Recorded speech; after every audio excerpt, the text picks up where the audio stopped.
Today we're getting into the latest Tesla news, including new data showing Tesla's massive lead, Cybertruck delivery event rumors, two top brands seeing the most trade-ins for Teslas, and more, so let's get into it. First up today, a new study is detailing which vehicles buyers are trading in when buying used EVs like the Tesla Model 3. This car is the most popular used EV in the US, and this study comes from CarMax using the extensive data on their website to look at the used EV market. There are a lot of interesting aspects to this study, but first is that search volume for the term electric doubled from February 2022 to February 2023 on CarMax. In February of 2023, the top 5 EVs were the Model 3, Model Y, Nissan Leaf, Ford Mustang Mach-E, and then Chevy Bolt. As for trade-ins, the brand seeing the most trade-ins is Toyota. Toyota has long been known for their hybrid vehicles, reliability, and gas mileage, but today they don't really have a competitive EV available. The BZ4X is available, but by no means is a vehicle that actually competes with something like a Model Y or Mustang Mach-E. As such, we're seeing lots of Toyota customers trade their cars in for other electric vehicles from other brands. Specific to the Model 3 though, the most common trade-in was a Honda Civic. Honda, similar to Toyota but worse, doesn't even have an EV option on the market in the US. So if a customer likes the brand but wants to go electric, they have to go somewhere else. More than any other car, Civic owners are trading in for the Model 3. The second most common trade-in though for the Model 3 is a bit surprising because it's a truck, the Toyota Tacoma. Pickup trucks are popular in general in the US, so for people switching to EVs and finding they don't need a truck after all, it could make sense here. There are also hardly any electric truck options on the market, and especially none at the price of a used Model 3. As many would expect, the West Coast has dominated in EV sales. In order, it's California, Washington, Nevada, Oregon, and Arizona in the top 5. As always, it's important to take this study with a grain of salt, since the used EV market is fairly new and this data only comes from CarMax. By and large though, I think it's showing that Tesla is taking a lot of customers from two top brands that many thought were bulletproof, Honda and Toyota.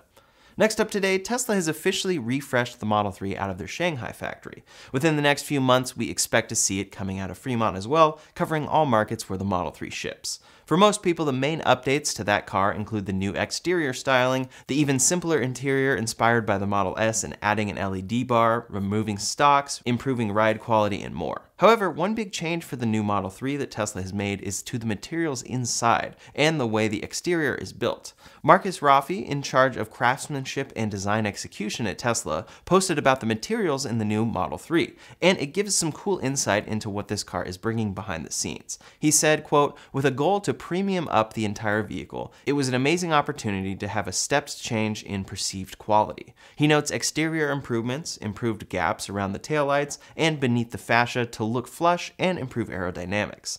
In turn, that leads to better range. He notes those things, but adds, "For me, the real joy was with the interior." Tesla had nearly a blank canvas, so they, quote, "were able to make significant upgrades to both ambience, materials, finishes, and execution, precision interface design, genuine aluminum detailing on the console, instrument panel and steering wheel, perforated PER seating plus ventilation, additional fine detail stitching, soft foamed pillars and headliner, also great for sound insulation, some pretty impressive ambient lighting, soft wrapped surfaces, hidden microphones and speakers behind the trim, the list goes on." All over the car, there are design changes that serve multiple functions. They aren't simply updating the design just to update it and make it new.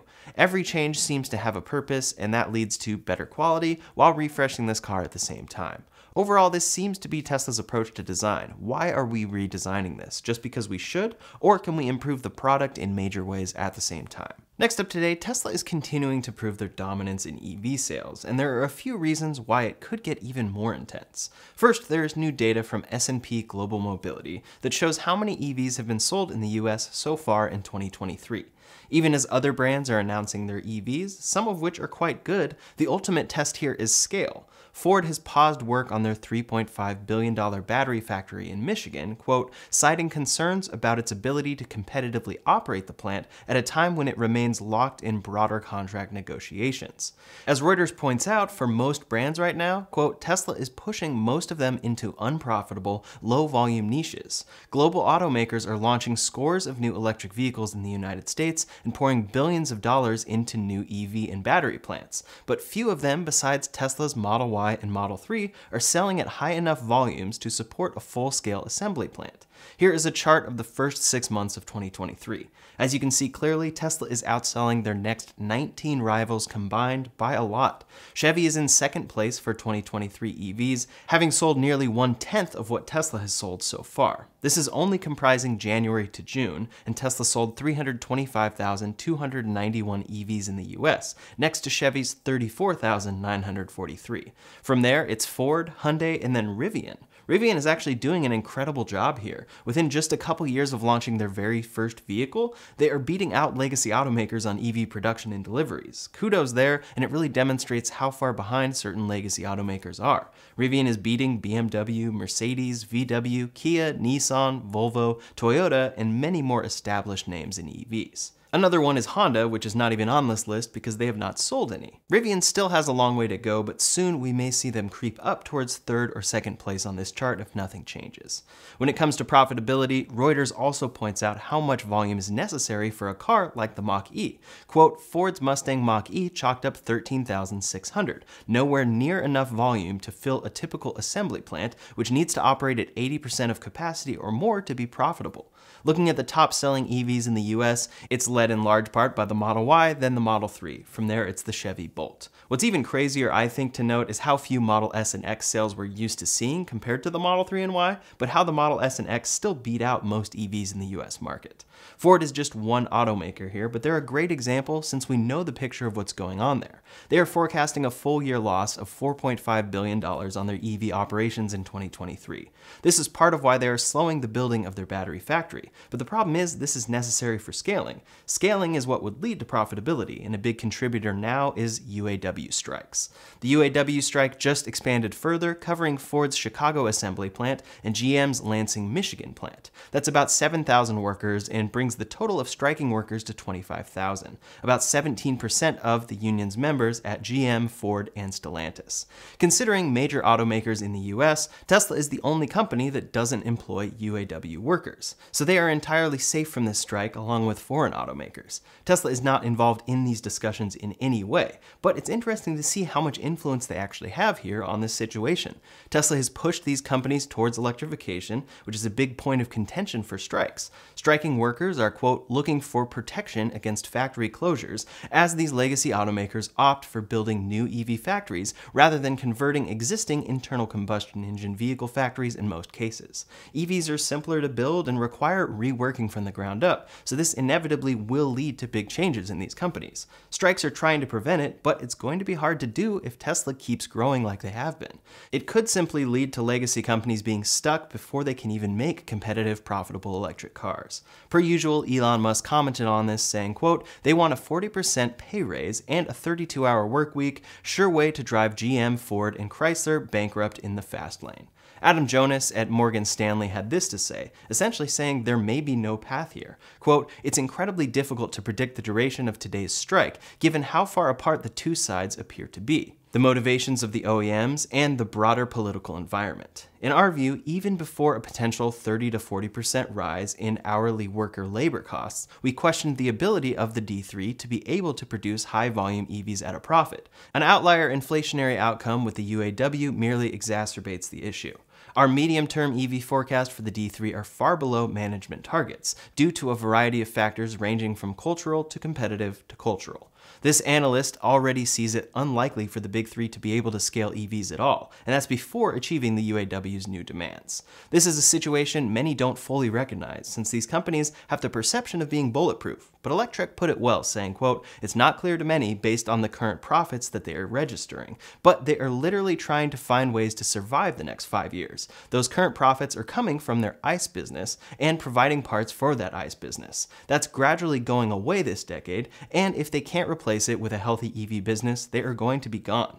Another aspect here is that unfortunately this could have the effect of simply driving production to other North American countries that still qualify for the EV tax credit.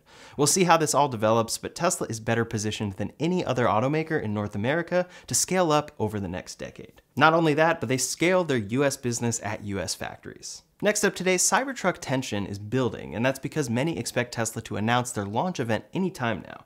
In that regard, leaked photos of Tesla's apparel for this event were posted online. This sweatshirt says Cybertruck Launch Team and indicates that they're at least making this all ready for the event. Many see this as the final indication here, but Teslarati points out that Tesla still has some important things to file before they can actually hold this event and launch the Cybertruck. Crash testing has been ongoing, but quote, NHTSA has not released any information on crash test ratings for the Cybertruck. On top of that, the Tesla Cybertruck has also still not been registered with fueleconomy.gov, and EPA officials have stated that when the vehicle is granted a certificate of conformity, which would allow it to enter the stream of commerce, it would be available on the site. As soon as this is ready and approved for sale, it will show up on that website. This pattern holds for each vehicle launch, including a new model year. Once it shows up on that website as approved, Tesla does begin deliveries shortly after. This isn't to say that this couldn't happen quickly, but it's unlikely to happen right away.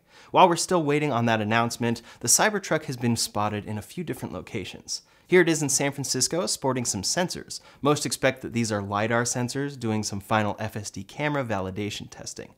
Tesla does this periodically with their other cars, and no, it does not indicate that they've given up on their vision approach. This same truck was spotted by multiple people in different areas, and some think it could also be a Starlink test of some kind rather than LiDAR. We'll likely never know for sure. We regularly see the Cybertruck in Texas and California, but another one has been spotted driving around Florida. What's particularly interesting here is that for the most part it's just another Cybertruck, since there are no color differences, only wraps. Here a Cybertruck was spotted parked next to a Rivian R1T and GMC Arcadia. It's interesting to see it next to other vehicles we know by now, since it has a fairly similar height to each of those. It's easy to see the Cybertruck as massive, and it is when comparing to a Model 3, but it somehow fits in alright in these photos while standing out at the same time. In another area, an R1S was spotted driving alongside the Cybertruck. Very cool to see these fully electric, compelling vehicles side by side, and the question here is, who would have won in a race? We'll hopefully find that out soon enough. Lastly, another RC prototype was spotted at an airport. It really seems like employees are fully using this truck in all scenarios right now, and that's great free hype and advertising for Tesla, all while collecting real employee data. My hope here is that Tesla announces their delivery event decently in advance, and that they realize people need time to make travel or work arrangements to attend their event, even if they already purchased an invite through their referral program. When the Cyber Rodeo was announced, Elon tweeted to announce it 13 days in advance. From there, invites went out, so many had to plan in a short amount of time. I do expect similar this time around, but hopefully it's around 2 weeks of notice again for all involved, but selfishly for myself too. I have an invite, but I'm headed to Europe in October to play drums with Jeff Goldblum's band. If you're in one of these countries or cities, come say hi, and hopefully I'll be back in time for the Cybertruck event. Regardless, I'll be covering it here, so make sure you're subscribed. Next up today, Tesla recently released a video detailing what makes their in-house audio system better than the competition. They said, quote, 120 dB plus for a kick drum you can feel in your stomach. Developed entirely in-house, our audio system provides an excellent listening experience for music, gaming, or video content, no matter which seat you're in. In the video, they explain what makes an audio system great, including good tonal balance, stereo imaging, low distortion, and the ability to maintain all of that at a high volume. Beyond that, a lot of thought goes into the placement of speakers that handle higher frequencies. For lower frequency, the size of the speaker actually matters more than the placement. They show us a subwoofer for the Model Y as well, revealing how well integrated it is into the vehicle. In the Model Y, the subwoofer is built into the side of the vehicle. They also show us a visual of the digital signal processing they do to determine how to filter the sound once the speakers have been placed in the perfect location. To capture super precise data here, they use a head and torso simulator with a speaker in its mouth and microphones in its ears. With this mannequin, they can more accurately analyze how real humans hear what the speakers produce. This is one of the best audio systems I've ever experienced, let alone in a car, so it's really cool to be able to see everything that goes into creating it. This is another example of an ultra-optimized system resulting from different teams throughout Tesla working together. That collaboration is key to making such an efficiently designed vehicle. Speaking of collaboration, Tesla has released new in-car software that aims to streamline renting one of their vehicles from Hertz. This comes after Hertz placed a massive order of 100,000 Teslas back in 2021, later adding the Model Y to their catalog. Those vehicles are now available from Hertz all over the world, and in typical Tesla fashion, the experience has been improved with updated software. An improvement they made to all their vehicles was introducing cloud profiles, so drivers could easily transfer their driver profile settings to a new Tesla. Building off of this, Hertz vehicles in the US will now display a QR code on the main screen when you get in, allowing you to easily link your unique driver profile automatically if you have cloud profiles enabled. That's not all though. Quote, all Hertz rentals in the US now allow full Tesla app access. This means you can use keyless lock and unlock via phone key, remotely precondition the cabin, track charge status, and more. They include a video showing just how easy it is. You simply get in, scan the QR code at the bottom left of the screen, and that's it. The car automatically links to the Tesla app on your phone, and you have access to features Tesla offers owners, but in a rental car. It sounds like that includes all of the features, so it's not a separate rental app. Tesla has said in the past that they were working with rental companies and police departments on developing custom software for them that would make their vehicles more useful in different industries. Now that we're seeing this new software from Hertz, I'm looking out for other industries announcing their own. I'm curious what software would make a Tesla more like a police car. Next up today, CS Energy has released a new time-lapse video of their $150 million Tesla Megapack project that's currently being built. For several reasons, Tesla's Megapacks have become a top choice for large utility-scale energy storage projects. First launched in 2019, the Megapack is Tesla's third energy storage product, following the Powerwall and Powerpack. It's 60% more energy dense than the Powerpack and comes ready to install, saving time and money for customers. Last year, they updated it with even more capacity, 3.9 megawatt hours, and released a video introducing the Megapack 2. Tesla's Megapacks may not get as much attention as their other products, but they've helped Tesla ramp their deployment of energy storage capacity by 222% year over year. Their latest project, in partnership with Australia's CS Energy, is the Chinchilla battery system in Queensland, Australia. They posted this time-lapse video saying, quote, here is our latest video of construction of the Chinchilla battery at the Kogan Clean Energy Hub. The $150 million project features 80 Tesla Megapack systems and has a capacity of 100 megawatts and 200 megawatt hours. In the video, you can see almost the entire process from multiple angles. It's clear how Tesla's packs are much more efficient to install than other packs that don't come pre-assembled. It was previously reported that this site would be ready by the end of this year, and it looks like it's going to meet that deadline. That's all the latest Tesla news for today, so in the meantime, if you want to see the software feature Tesla just improved for all Tesla owners, you can check out that video linked up here or in the description below. Thanks so much for watching, and I'll see you on the next one.